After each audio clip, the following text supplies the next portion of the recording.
Hello everyone and welcome to this video tutorial. As we are heading into brand plan season, I thought it would be a good thing to lay out some learnings and principles about building efficient brand plans.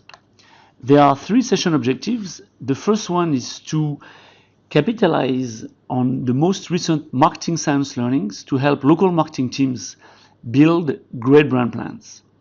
The second one, and the most entertaining one, is to bust marketing myths that generate inefficiencies in marketing spending. And then the third objective is to establish a sort of new marketing manifesto and illustrate how this manifesto will be implemented at Beam Suntory in our new brand plans. Great brands and great assets are not enough to win the race.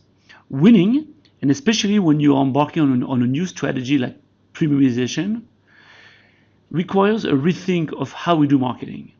We need to take a look at our current marketing practices and see which one we should keep and which one we should change.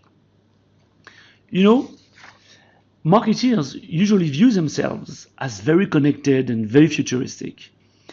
But in fact, sadly, they often resemble medieval doctors. You know, in the Middle Ages, medicine was a pseudoscience practiced by people who were smart, using common sense and a few examples of things they had seen work around them. But these smart people using common sense were making terrible mistakes in good faith. And those mistakes were sometimes very deadly. Poor George Washington. His doctors took 165 ounces of his blood over 5 days, which is practically all the blood in his body. Of course, guess what happened? He died. And his doctors wrote that had we still taken a greater quantity of blood, the event might be more fortunate. So really, marketing today, as it's commonly practiced, is not much better than medieval medicine. It's a lot of opinion and a lot of misleading common sense.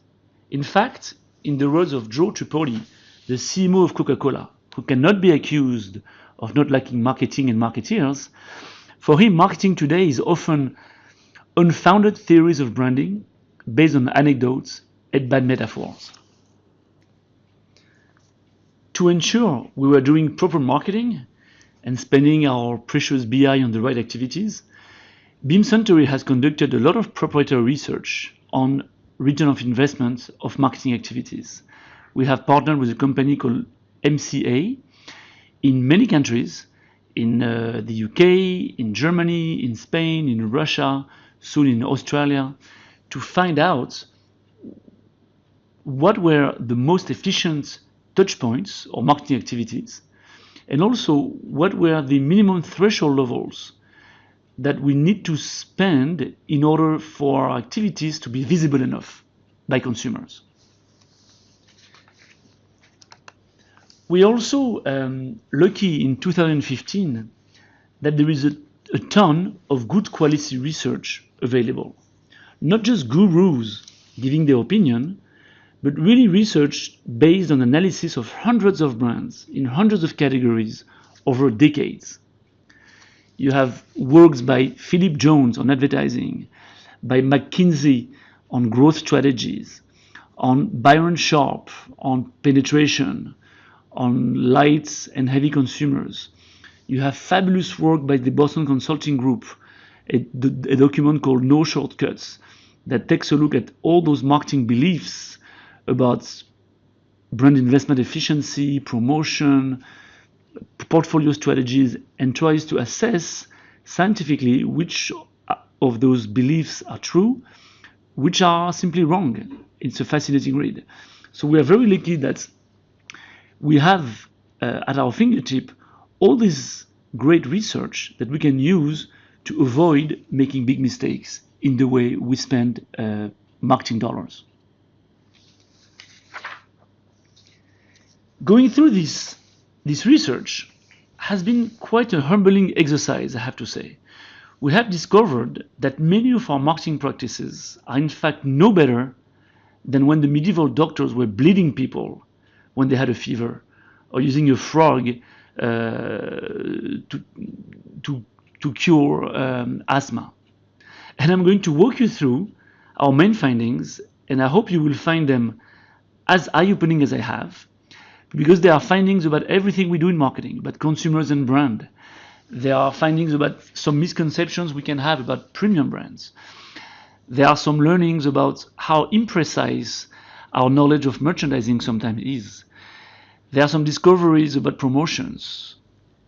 I will try to make you aware of some most common activity planning mistakes.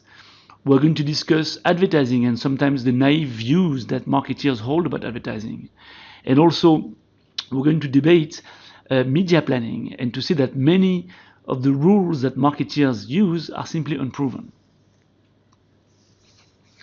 So what this will help us do is really achieve the CFO's dream, which is to eliminate all the unnecessary marketing spending and increase the spending on the touch points and on the activity that we will now know almost scientifically have a real consumer impact. So let's begin with consumers and brand. And I'm going to walk you through all the beliefs that marketeers hold and see which ones are true and which ones are either completely wrong or imprecise or need to be revisited. One of the first marketing beliefs that you learn in first day in marketing school is the good old rule of 18-20, which is that usually 20% of consumers represent 80% of a brand's volume. Well, in reality, recent work by Kantar and also by Byron Sharp have shown that in the vast majority of cases, those 20% of heavy consumers, of course they're important, but they represent only 20% or less of volumes, which means that growing brands usually grow by recruiting light or lapsed users. And the so what of that is very, very important. It means that the future growth of our brands depend on convincing those light and lapsed users who are by definition uninvolved and uncommitted. When you tell marketeers that to grow their brands they need to focus on light and lapsed users, the objection you get is that but heavy users are very critical. No, they are very valuable because they are also acting as your brand ambassadors. They talk about your brand on social networks, etc. So you must target them. Well, again, marketing science, especially work that is available on a site called work.com, has shown that it's not really the case, and that word of mouth happens with new users. And in fact, think about yourself. When are you the most likely to speak to your friends about a brand? Is it when you have been using a brand for the past 10 years, like a shampoo brand or any brand that you're loyal to? Or is it when you have just bought for the first time a new brand and you like it? Well, of course, it's when you have just bought a new brand. So really the word of mouth tends to happen disproportionately with new users, not with heavy users. And also, findings of marketing science have shown that heavy users are often very hard to influence. They have not been expecting brand and marketing gimmicks to influence their behavior. And often they're not very profitable because they shop a lot the category and they buy on promotion. So really, the so what of all that is that the brand momentum, our future brand momentum, is going to be driven by our ability to recruit new consumers. But then again, when you say that, people object to you, but it's very costly to recruit new consumers, isn't it? Because there is an old rule of thumb that comes from God knows where that says that it's 3 times as expensive to recruit a new user as it is to keep an existing one. I mean, I have heard that one many, many times. And again, looking at recent research from Byron Sharp and from the study called Brand Footprint by Kantar of 2015, it's really clear that this is not proven. First of all, defection causes, the thing that causes consumers to stop buying your brand, very often have very little to do with marketing. And also, marketing tools seem to work best with those new, lapsed, and uninvolved consumers. So again, the so what is that recruiting new users is often the most profitable strategy.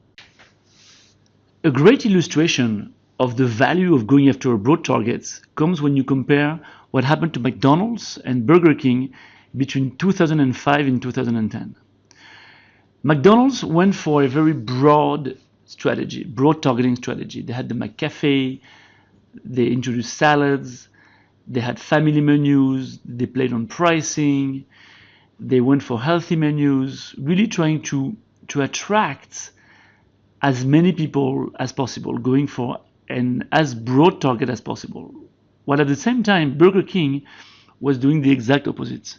They were targeting 22 to 27-year-old with multiple very localized message, using a lot of viral ads and digital media with a lot of shocking and quite interesting advertising, and hoping that being strong and very relevant with a narrow target would then halo back to the rest of the population. So they really thought that by going for a narrow target of heavy users, those heavy users would act as ambassadors, and then everybody would love Burger King because of that. Well, guess what happened? In those 5 years, McDonald's market share stayed pretty much stable, which is quite remarkable in such a competitive environment, while Burger King market share collapsed from 8.5% in 2005 to 5% in 2010. So really, that example shows that the McDonald's strategy of going after a broad target was really smart and worked better than BK's target of going after a very narrow target. Recruitment is also the easiest way to reinforce brand equity and brand image. One of the beliefs you often hear in marketing meetings is that it's important to invest in reinforcing specific image item because it helps your brand grow over the long term and have a specific imagery. Well, in fact, quite surprisingly, some very interesting research by Zenith Optimedia in the UK and the Harrenberg Bass Institute have shown that image scores usually grow with the size and reflect the category imagery. So, for example, the bigger the brand, the best the image.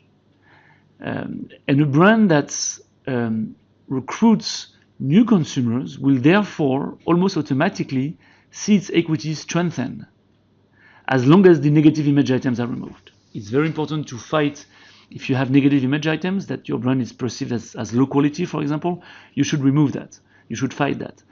But investing behind building a specific image item is often a waste of money because your imagery will grow and will improve as the number of your users grow, which can happen by many ways, by getting distribution, by being more available, by having better pricing, by having consumers being more aware of your brands, but not necessarily by investing like crazy behind one specific image item.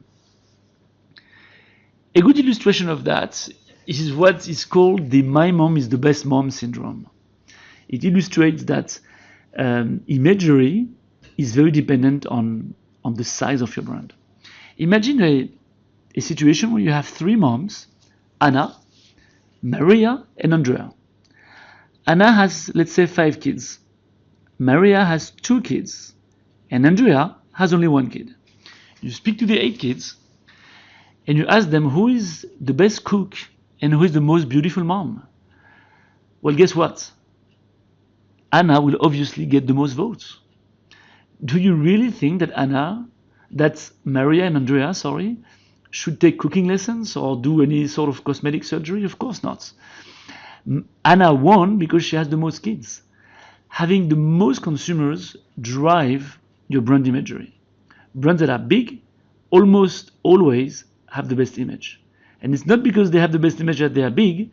Their size can be driven by, as we'll see later, many other things. But then you may ask, what about those loyalty programs? I heard that they were very useful and effective at increasing volumes with heavy users. Well, what marketing science tells us is that it's quite risky. In fact, loyalty programs are very costly. They tend to target people who would have bought anyway at a very high cost per transaction. And usually, statistically at least, penetration programs are statistically more successful at driving top-line growth. What loyalty programs do efficiently is allow to trade up consumers. So if you have a consumer who was buying a VS cognac, you can trade that consumer up to buy a VSOP cognac. But hoping that loyalty programs will make heavy consumers buy more is usually a waste of money. So the lesson for us as marketers is to refocus on recruiting. And when we want to do loyalty, let's focus those loyalty efforts on trading up strategies with heavy users. But then you will ask, okay, recruitment is key, I get that. But then at what age should we recruit? And one of the very common beliefs we hear, and at least I have heard at least 3 times in the past 12 months, is that we should target consumers young, because when they are young, they switch brands, and when they get older, they don't switch brands as easily and they use fewer brands. And that's why marketers love to target younger generations, millennials, etc. Well, again, solid research is showing that this is wrong. It's not just imprecise or sometimes true, it's wrong. Loyalty and repeat buying rates are the same across generation in the vast majority of categories. And older consumers do not buy less brands. They do not have smaller repertoires. So the so what for us is to please not fall into the youth bias that agencies have, which tends to encourage marketeers to spend all their money seducing a narrow target of millennials, while in fact the business happens with a much broader target. If recruitment is so important, then the question becomes, from where to recruit? And here there is a widespread belief that brands recruit the most from the competitors that have the highest affinity. So by affinity in marketing, we mean things like, for example, if you think of BMW, well, this belief would suggest that BMW recruits the most of its buyers from Mercedes and from Audi. That seems logical because they are about the same price point. So a BMW marketeer might be tempted to target the Mercedes and Audi current drivers. Well, in fact, what marketing science shows us, and there is very interesting research that have been done repeatedly by the Ehrenberg Bass Institute, that shows that this is wrong. And in fact, that brands tend to recruit the most users from the largest players in the category, even the cheaper ones.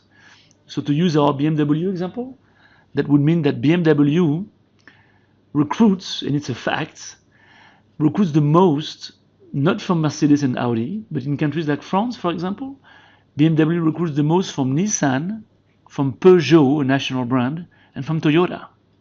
So the so what for us marketeers, now that we know those findings from marketing science, is to please let's not be snobs and target broad, even for premium brands.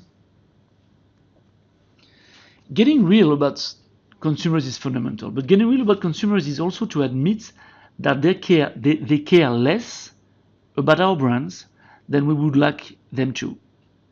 It is also to admit that consumers think less than we think they think, which means that consumers rarely analyze rationally the 100 of SKUs in a category one by one to then make a choice. That's not how consumers make choices.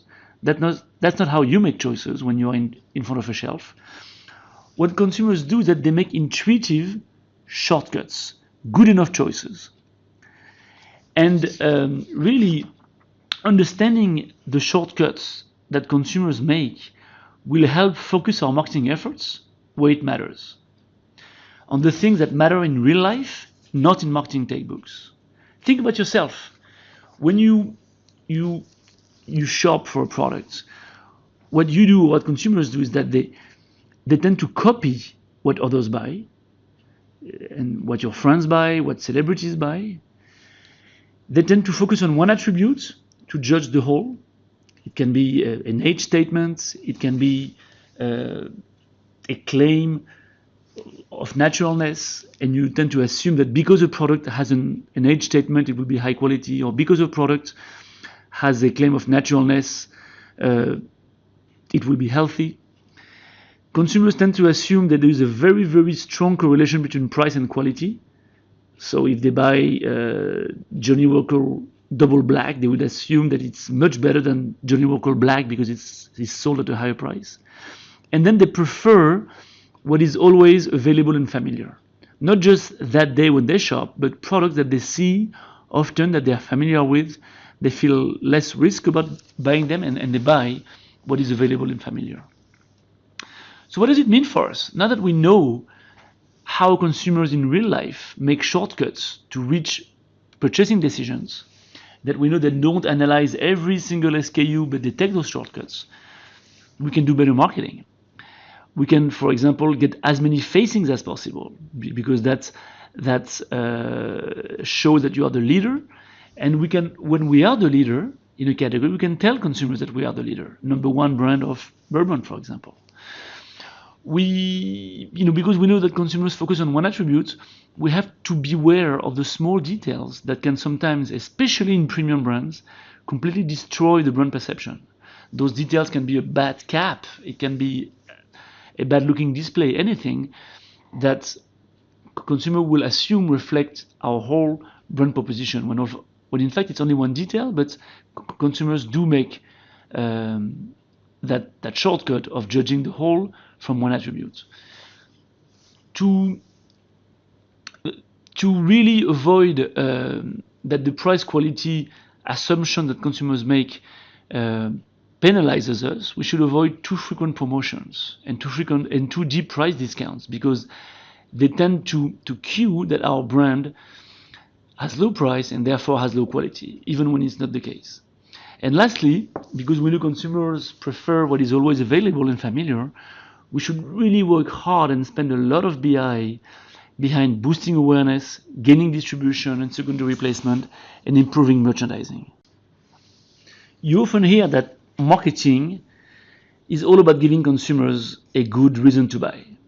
That's what you hear very often in marketing meetings. Well, in fact, research has shown that it's not only that. And we know that consumers are very easily turned off by small details, and they are more easily turned off by small details than they are motivated by big brand benefits.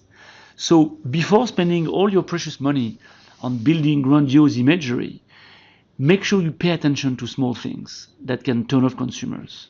And again, those small things can be a bad looking display, a cheap looking cap, a label that is scratched, anything that would tell consumers that because of that detail, your brand is not so premium. So the message for us marketeers is that not only it's important to give consumers a reason to buy, but it's also very important to be hard to dislike. Very important. The next section is about premium brands and the many misconceptions that unfortunately too often marketeers have about premium brands. The first one is that marketeers tend to assume that premium brands are really different. That especially the premium brand buyers are more interested, that they will read the fine print on the packaging, that they will search for information online, that they are so interested in the premium categories that they will do the search for you. Well, sadly, because we would like that to be like that, but it's not the case. Sadly, it's rarely the case. Statistically, the Ehrenberg Bars Institute has shown that premium brand buyers are not as engaged with the brands and the categories as usually assumed by marketeers. And in fact, that premium brand buyers don't spend more time choosing their brands than anyone else. Which means for us something very important. It means that even for premium brands, we need to keep our messages simple and consistent, and we cannot hope that consumers will make the extra effort to get to know us. Another misconception about premium brands is that they have a very narrow target. You hear that premium brands, because they're expensive, they must have a much smaller target made of wealthier people. Well, not so much. In fact, there are some great analysis done by Byron Sharp that show that premium brand buyers are very similar to mainstream brand buyers. So again, let's not be snobs. and target broad, even for premium brands. A great illustration of that is an article I read recently about luxury restaurants. It's long story short, it's a journalist that tried to figure out who was going to luxury restaurants, and he found out that in fact luxury restaurants and gastronomic restaurants are not only full of very wealthy people that eat there every day. On the contrary, luxury restaurants and gastronomic restaurants are usually attended by people with decent amount of money but not wealthy, that once in a while, because they really love food, want to have the experience. So again, even for super luxury restaurant and 3 stars Michelin restaurant from New York City, those restaurants will be well inspired to target broad and not just to target the super wealthy hedge fund managers, because this is not the bulk of their business.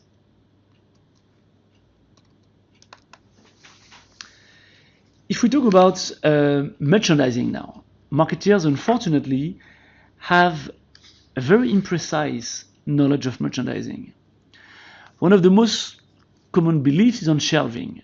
They are told, and have been told, that what matters is to be shelved at the eye level, and that nothing else matters. If you're at the eye level, you're fine. Well, in fact, the great work by Onvio Sell and Paco Underhill is showing that this is an oversimplification, that growth will come when consumers choose your brands over the largest competitor. Again, that idea of targeting the big guys. And therefore, the so what for us is that if you're a challenger, as we are on many of our brands, aim at being shelved next to the leading brands. There is no harm, even if you're a smaller brand, to be shelved next to the brand leader. In fact, on the contrary, you will allow consumers to compare, and in more cases than not, choose you because they will see you. This is where they shop. If you are far from the most shopped players or competitors, you will never be shopped. On packaging, a belief is that packaging is the #1 communication vehicle. Well, that's true, but not only. We have discovered through our own Beam Suntory proprietary research, but also Paco Underhill confirms that the outer cases in many categories, including spirits, the outer cases play a critical visibility role in many channels. Very often, the outer cases are what the trade uses to display our products. So let's invest in well-branded outer cases. On online extensions and flavor extension, you hear that often SKU proliferation often means very high failure rates and can be deadly to profits. Well, some great research from Bain & Company and that has been published in the Harvard Business Review has shown that this is an oversimplification. That research has shown that in some contexts, for example, when your brand has leadership or when you are in a high involvement, high-end category, SKU proliferation can be actually quite a good strategy. And a much less risky one than allowing to have gaps in your market that competitors would feel.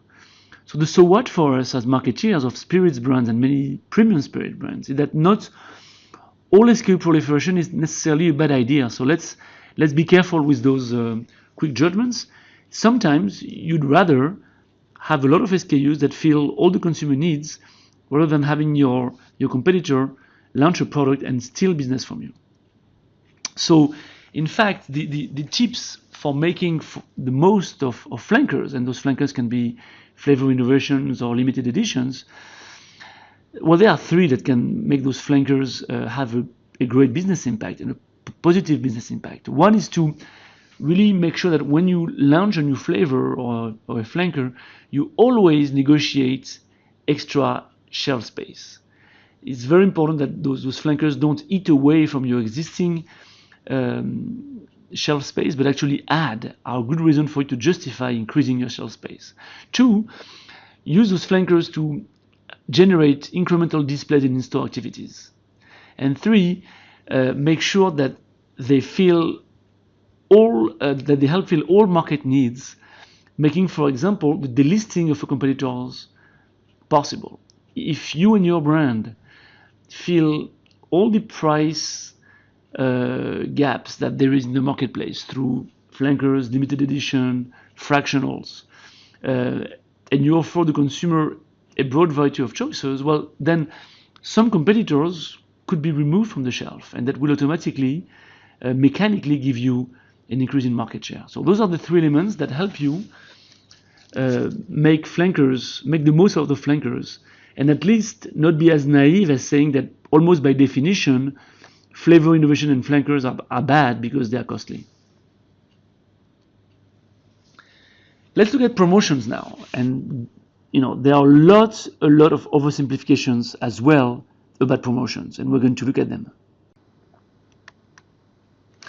A fabulously interesting in-depth study by the Boston Consulting Group called No Shortcuts has allowed to find many interesting learnings about promotions.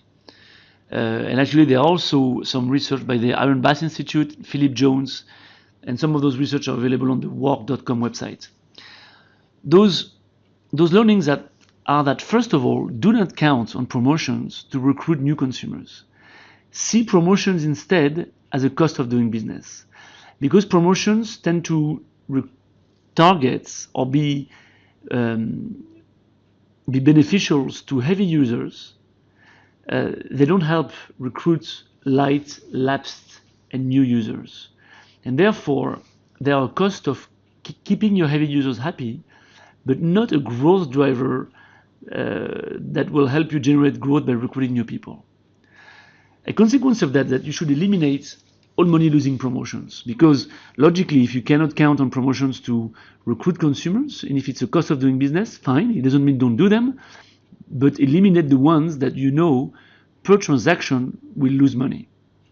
Also avoid deep and too frequent promotions that impact the brand image, because again, consumers assume a relationship between price and quality. If you go too deep in terms of price cuts or too frequent every 2 or 3 weeks, then you will train consumers to buy on promotion, and you will, in essence, tell them that your product is not so great quality. And lastly, you want to get more for the promotional dollar buck, if you will, by doing 3 things. One is negotiating systematically with the trade, with your key account, a leaflet when you do a promotion, because we know from some research that a leaflet presence on a leaflet is often as efficient as advertising. You want to use promotions to negotiate almost systematically end cap displays and increase visibility at shelf. Those are the learnings from marketing science on promotion. There's also a belief among marketeers that price promotion help recruit new users. And as I said just before, it's almost never the case. Price promotions are much more efficient at keeping heavy consumers and heavy users loyal at a costly price, by the way, which often means subsidizing purchases, but they are not efficient at recruiting new users. And therefore, they should be seen as a cost of doing business. If you can remember that when you build your promotional plans, that's a huge, huge step forward. I just want to show that point to you visually so it's really, really, really well understood. Look at that graph. It shows across the year from January to December who is buying your brand. And I've mapped the users from the heavy users, the top 10% of users, to the very light users. So you have heavy users, medium users, light users, and very light users. And as you can see, the heavy users, they buy, let's say, every month. The very light users, they buy once a year, twice a year max. A promotion that you would run in July, for example, almost statistically would attract heavy and medium users. Although the bulk of your business, as you can see on that graph, is with very light, lights, and medium users, promotions, because they are of short duration in time, they have a short window, they attract statistically people who are shopping the category who tends to be heavier users. On the contrary, advertising, imagine you have an advertising wave going from September to December, you see that statistically again, advertising mathematically will attract more users that are very light and medium users, and in proportion less heavy users. So in a nutshell, promotions are great to attract heavy users at a cost, and therefore their cost of doing business. Advertising is great at targeting light, lapsed, and medium users, and therefore that's how you grow your business.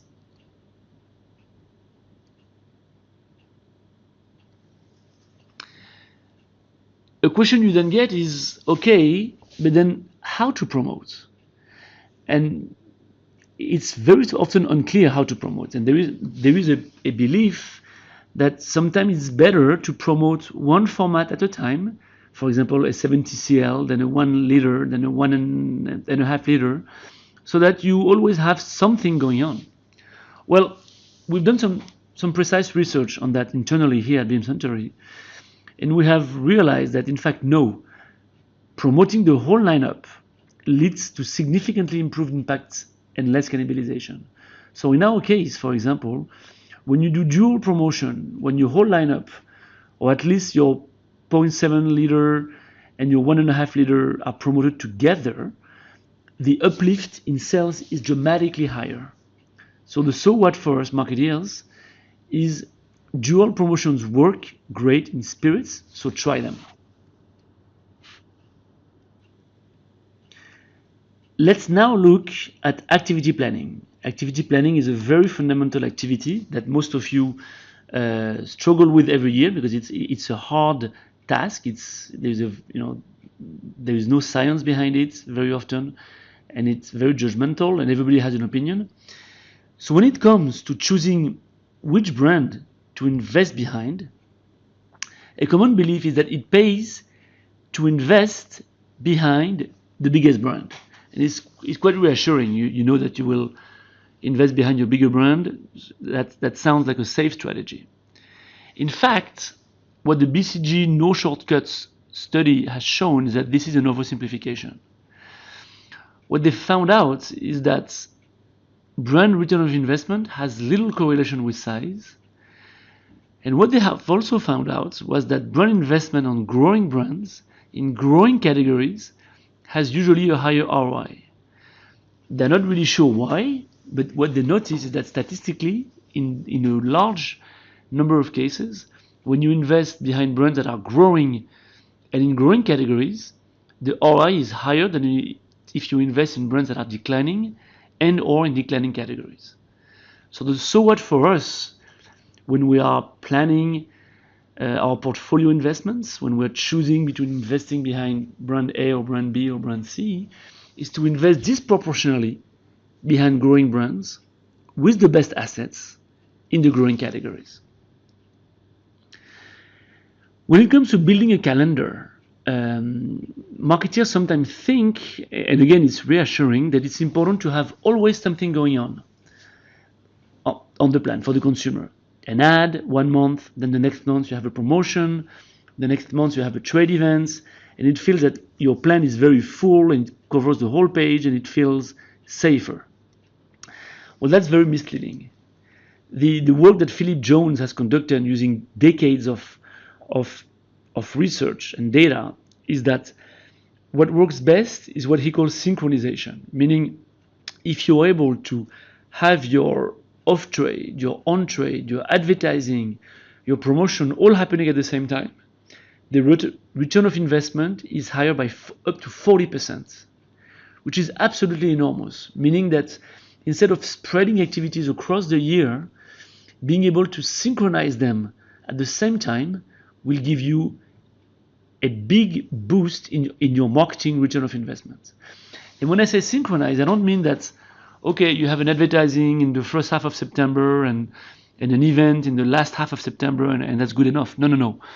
What that research has shown is that synchronization works and gives you up to 40% BI efficiency when it's really synchronized by the day. So if your advertising campaign is from September 15th to the 23rd, please try to have your promotion in store and your on-trade activity also happen from September 15th to the 23rd, and you will get immense improvement in your return of investments. In terms of activity planning as well, one of the very commonly used framework is a 360. And many marketeers show you those beautiful slides with a wheel with a 360, and you have your brand logo in the middle, and then around it you have advertising, digital, PR, events, on-trade, off-trade, in-store promotion, and they think they are doing a great job because they think a successful brand plan is a 360 program. Well, in this case, yes and no. Yes and no. What the MCA research that we have done tell us is that consistency does help. So it's good to have the same message across multiple touch points. But when you invest on too many touch points, advertising, on-trade, off-trade, PR, sampling, and you don't spend enough on each of those touch points, each of those activities, it's a waste. Actually, in some cases, we have seen in some markets that we had so many activities, then each activity was below the minimum threshold investment, which means that almost mathematically you could say that all the money has been wasted. Money starts to be useful when the investment is above the minimum threshold.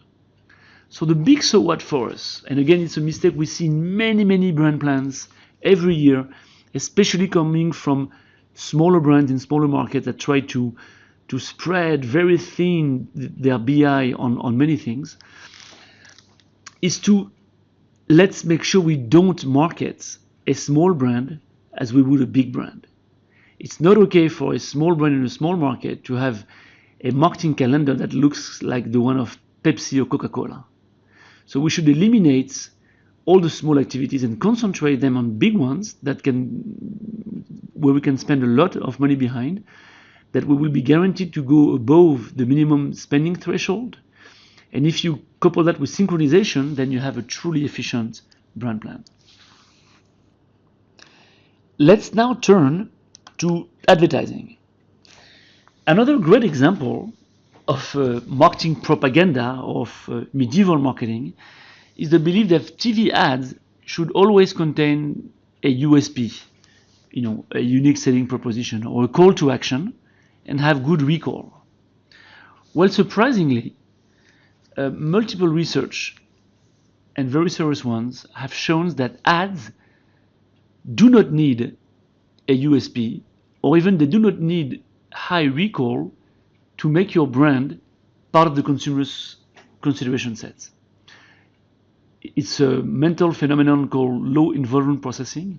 You can be influenced by an advertising, by its music, by its beautiful images, by its emotional messages, without really without having an ad that contains a very clear USP, or an ad that you will recall for the rest of your life. So the so what for us here is to not be naive and not be obsessed with USPs and recalls, because those are not, surprisingly enough, they are not so critical in having a good ad. Another marketing propaganda is about link tests, with the question, can we rely on link tests? A widespread belief is that link tests predict if an ad will have a measurable impact on the business or not. And you see that especially in junior people that have just begun the marketing careers, they tend to consider link tests as gospel. If you have orange or red on your link test, you should reshoot your ad because it's worthless. And if you have green, you can sleep well because it's great. Well, let me tell you, that's not the case. It's not the case. There is very weak correlation between test scores and business impact. In fact, link tests should be used to give learnings, and they are useful for that, to give learnings about branding, about understanding. A link test can flag to you that the association with your brand is not strong, that the takeaway message is not clear. That's fine. But the link test will never tell you for sure that an ad will have or will not have a business impact. If link test did that, I always tell my team that algorithm, that Millward Brown link test algorithm, will be worth more than Google's, because the first person who is able to predict advertising impact on sales will be very rich. It's not the case. Link tests are not for that. They are here to help you improve your ads, or for you to be aware that, for example, your ad lacks a bit of branding and therefore you should reinforce it and reinforce branding in other touch points, but not to decide yes or no, we are going to air this ad, or to measure the future business impact of an ad. So let's not expect too much from link tests, and especially let's not expect what they are not supposed or designed to deliver. TV versus other type of investment is also an interesting area. You hear that advertising is king, and that everything else, like, bartender menus, bartender recommendations, sampling, are just nice to have, but you should first and foremost fund your advertising, and then if you have money left, you do the other stuff.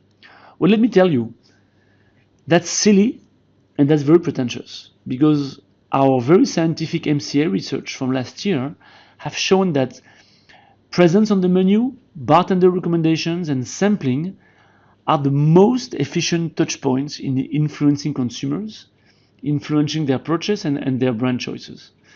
So very clearly for us, the conclusion is crystal clear that we should invest in those tools that influence consumers seconds before they make a decision. If you look at those tools that are working best, branded menus, bartender recommendation, and sampling, they are the ones that impact consumers at that very critical moment when consumers are making a brand choice. So that's where we should invest money.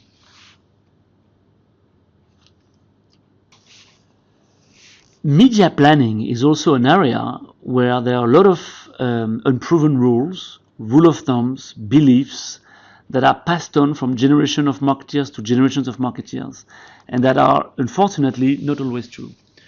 One of the most common marketing myth, one that I heard many times, and I have to embarrassingly acknowledge that I have told my teams and I have built media plans based on that belief, is that you need 3 exposures of your targets, 3 TV exposures of your target for ads to work. If you don't have 3+ exposure of your targets, your ad will never be noticed. Again, a great book by Philip Jones called Fables, Fashion and Facts About Advertising shows that this is misleading. It's in fact only true for ads about innovation. When you have an ad, when you have an innovation, then yes, you need to make sure that your advertising reaches your consumers 3 times or more, because they need that to get it and to be aware of your innovation. When you do innovation, when you do advertising about your core business, you don't need that rule of 3 exposures. Actually, no one really knows who invented it. It's probably someone who thought it was a good idea, and 3 sounded like a good number. But that rule of 3 exposure, especially for the core business, has no scientific foundation and should be thrown away. So forget about that rule for your core business and only follow it for innovations. Another belief is that it's all about pressure, that your media agency has done a great job when they have reached consumers as many times as possible. And sometimes actually it's funny, because when you have one of your advertising on air, one of your product is on air, you go to your office in the morning, and your boss or your colleagues tell you, your media agency must have done a fantastic job. I was watching TV last night and I've seen your ad 3 or 4 times. That's great. When in fact, no, it's not great. It's a disaster. It's a waste of money.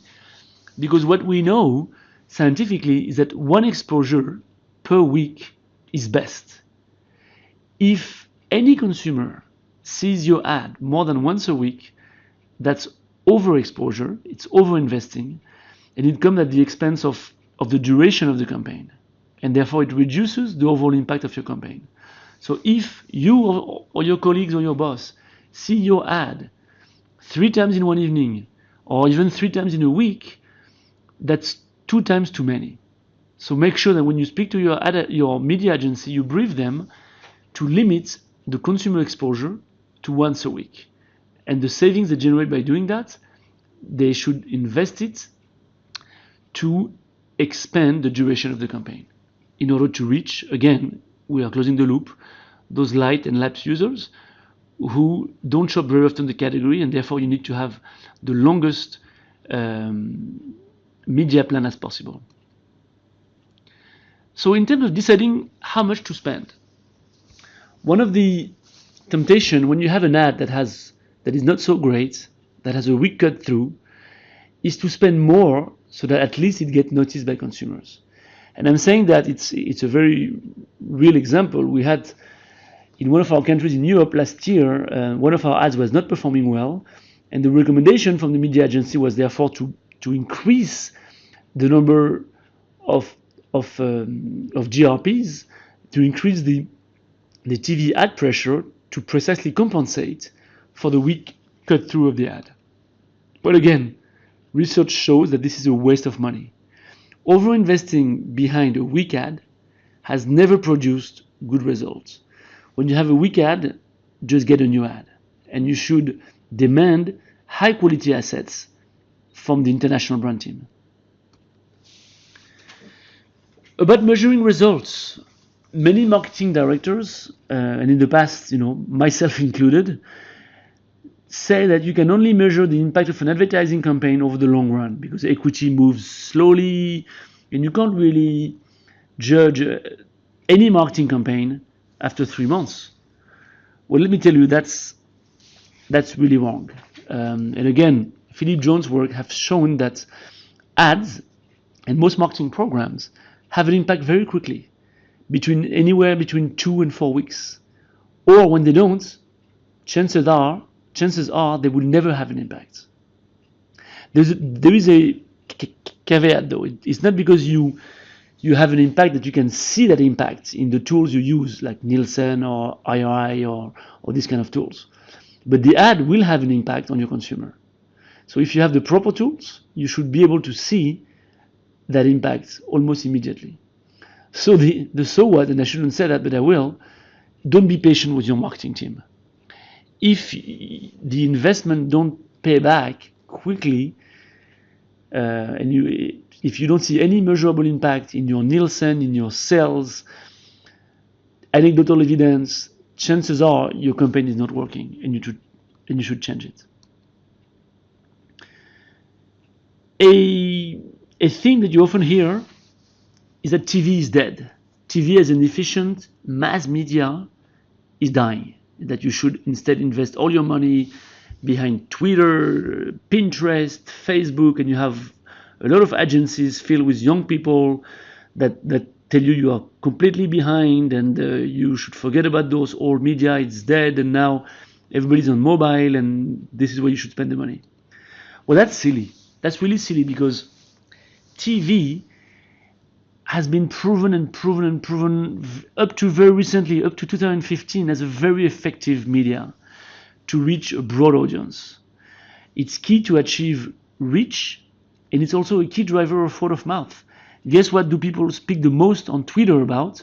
TV programs and programs they have seen on TV and TV ads.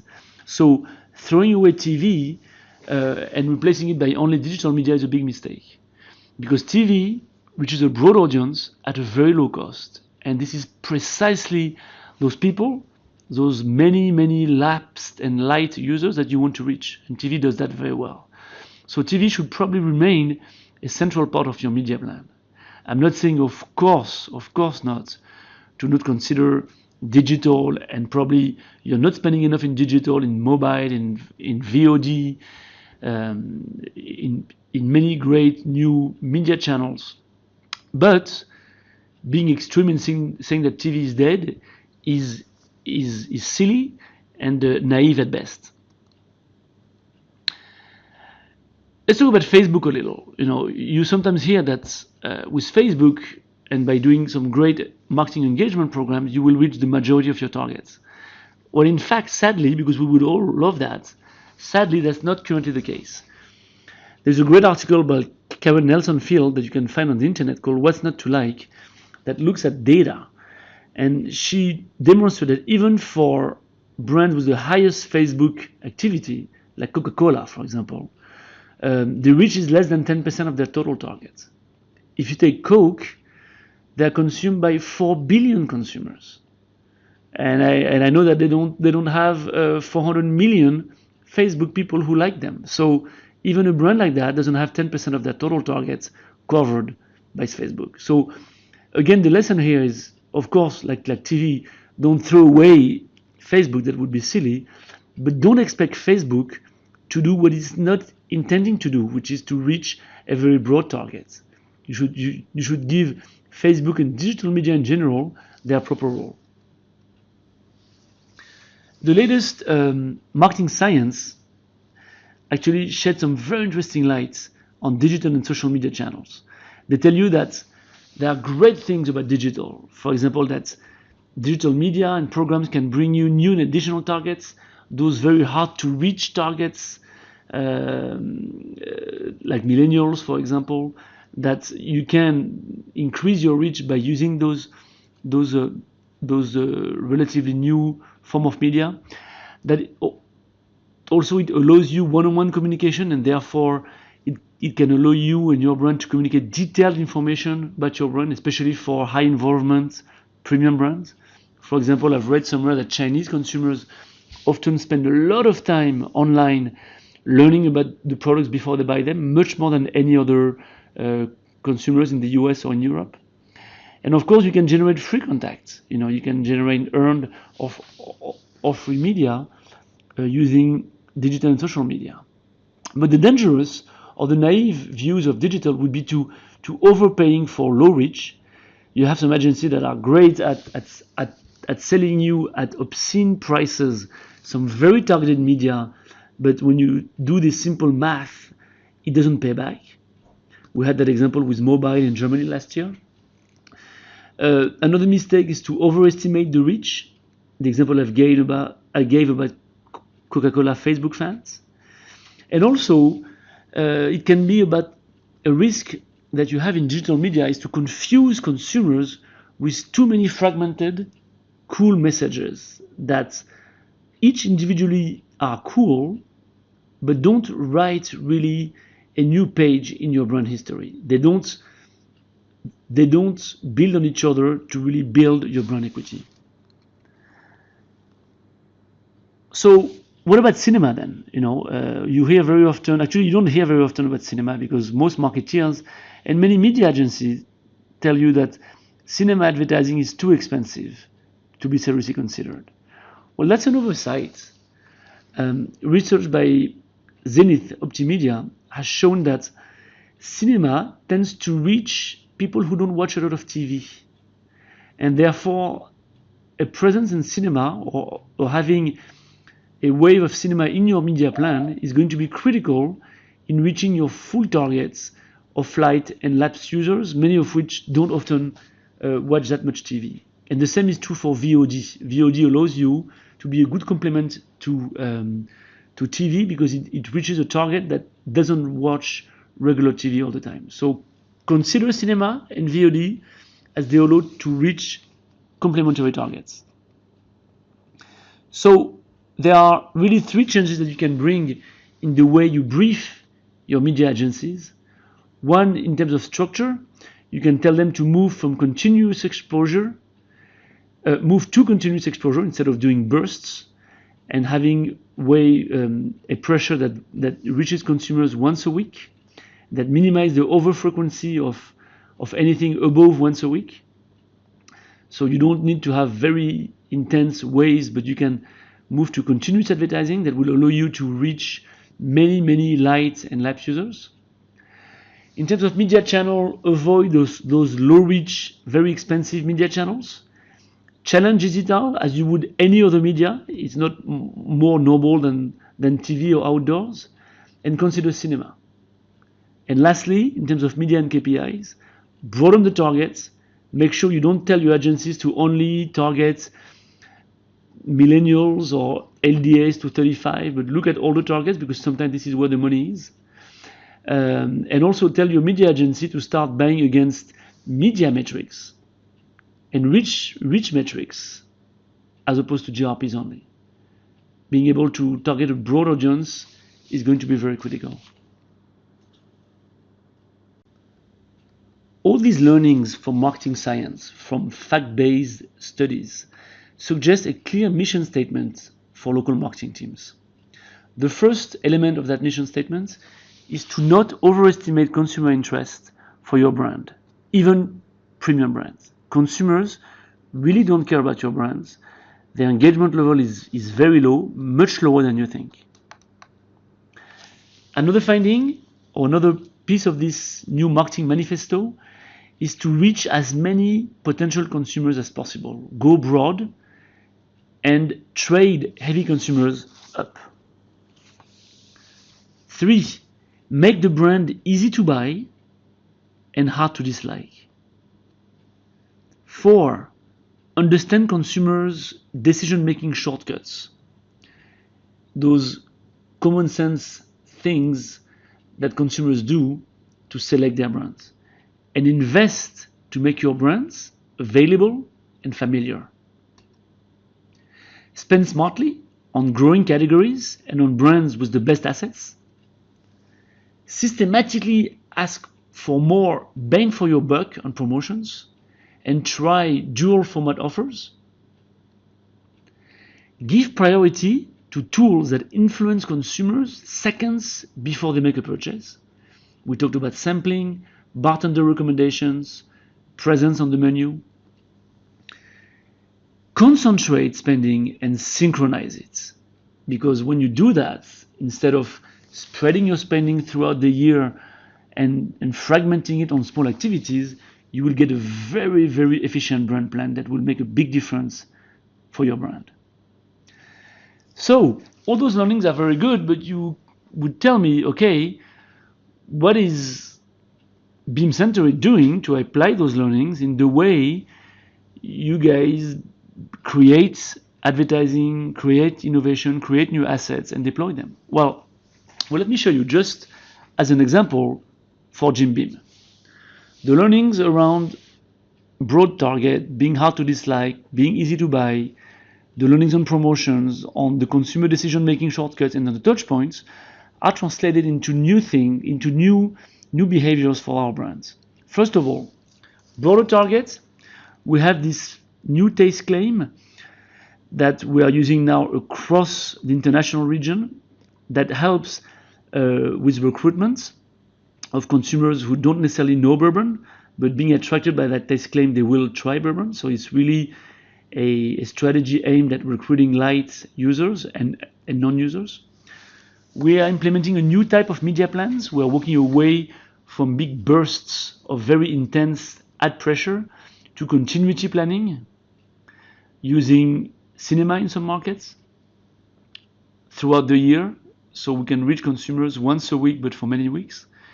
And we also have Jim Beam Apple, which, because it targets new occasions, refreshments, allows to recruit consumers who don't necessarily buy Jim Beam otherwise. So those 3 major activities will help get a broader target. Being hard to dislike, it's about our new bottle structure on Jim Beam with the enhanced design, and also all the work we're doing with the team on higher quality value-added packs. About being easy to buy, well, we are completely reviewing 100% of our outer cases. And in the Q3 and Q4 of 2015, all the Jim Beam outer cases will be revised with great impactful images. And also, we are going to keep the taste claim I was mentioning for the next 3 years, avoiding to confuse consumers and making it easy to buy because they would know the taste profile of Jim Beam.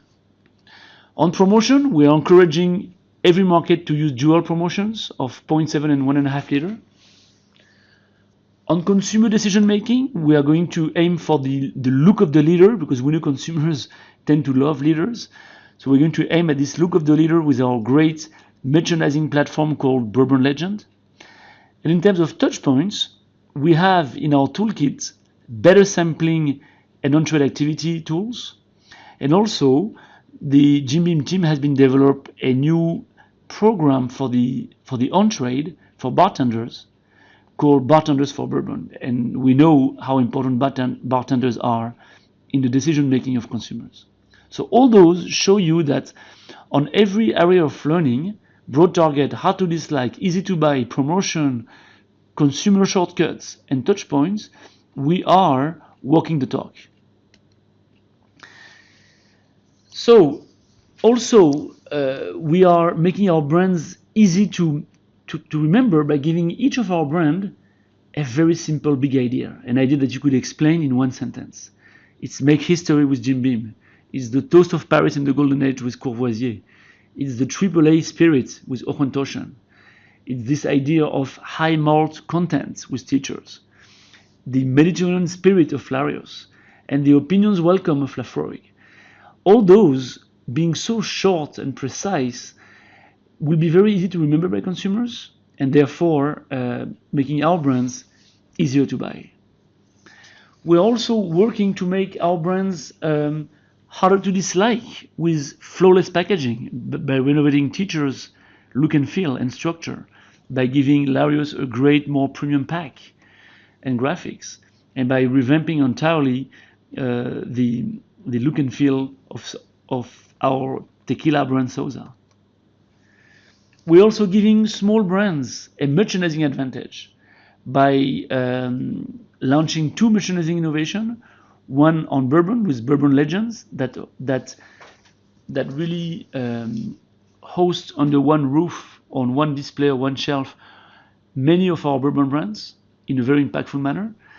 And we are taking all of our brands of malts, of peated malts, some of them quite small, like the Ardmore or Connemara, and creating a true merchandising advantage by hosting them under the peated malt of distinction platform. Again, making small brands easier to buy, more visible, to give them a true advantage. And we're also capitalizing on category growth, because I mentioned that it pays back to invest on growing categories. Well, we're investing behind the categories that grow through innovation, with bourbon, with Double Oak, Japanese whiskey, with Hibiki and Suntory whiskey, and on peated malts with Lafroig L'Or. We're also making our iconic brands easy to love and much harder to dislike. And that's, of course, the full brand transformations that we are orchestrating on Jim Beam and on Courvoisier, where it's about new structure, new graphics, new above the line, innovation, and much more. Now, I am aware that all those learnings, although I've tried to summarize them in a marketing manifesto or a mission statement for marketing teams, all those learnings can be a bit overwhelming. There's a lot of things on many dimensions, from consumer to premium to merchandising to advertising to media plan to promotions. So what I've done for you is to summarize 15 tips or 15 things to check when you review a brand plan. When you have written your brand plan, this is a checklist of 15 things to look at to make sure you're not making those type of mistakes. It's about investment choices, activities, promotion, and commercial execution. So you can ask yourself questions such as, is the market investing disproportionately behind growing brands in growing categories? Is the market investing disproportionately behind brands with the best assets? And are all the activities of the brand concentrated on a few very impactful activities that will help the brand break through the clutter? 3 questions about investment choices. 4 questions about activities. Are the main activities targeting a broad enough group of consumers across age groups? And for that, you should get the actual data of consumption per age segment to be sure that you are not going too narrow. Are there enough activities to recruit new consumers? Because we know that recruitment is the engine of growth. So do you have enough things like sampling, advertising, on-trade programs to recruit those new consumers? Are there enough investments behind tools that impact consumers a few seconds before they make their choice? Branded menus, bartender recommendation sampling? These have high ROI and should not be left only for cases when you have extra money. They should be a priority. And then are the key brand programs that the international teams have developed, are they being leveraged, like the Taste Claim on Jim Beam, like the 200-year anniversary on Lafroig? On promotions, you want to ask yourself 4 things. Is the time between price promotions sufficient to avoid training consumers to only buy on discounts? Is the percentage or the depth of discounts reasonable to avoid devaluating the brand image? Have all the money-losing promotions being removed? Because, as we know, promotions are a cost of doing business, but they should not be loss-leading, because that's not worth it. They will not help you recruit new users. And lastly, are pricing promotion done on the entire range? Fractionals, 70cl, 1 liter, etc., as opposed to wine size only. Because if you do promote too heavily on wine size only, it will be like the right pocket money goes into the left pocket money. You will cannibalize yourself. If you promote the whole lineup, chances are it will be incremental. And in terms of commercial deployment, also ask yourself 4 questions. Are the key account managers incentivized to get presence of your brand on leaflets and on secondary displays for each promotion? Is the sales force equipped with merchandising guidelines? For example, shelf our challenger product next to the leading brands? Is there a plan to boost distribution and secure secondary placement? Because we know, again, those type of activities help not only gain visibility, obviously, but also recruit light and lapsed users. And lastly, are the main marketing investments synchronized in time between off-trade, on-trade, and ATL, not just vaguely, but down to the day? So when you have finished your plan, when you review one of your team members' plan, have those 15 quick questions in mind to check that we're not making those mistakes. And when it comes to media plan, the same thing applies. You can ask yourself 15 questions that will help you detect if your media agency is making some basic mistakes about selecting the targets, about planning, about selecting the right media, and about choosing the right brand and all the budgeting. So I won't go into details of those 15 tips, but same principle as for the brand plans.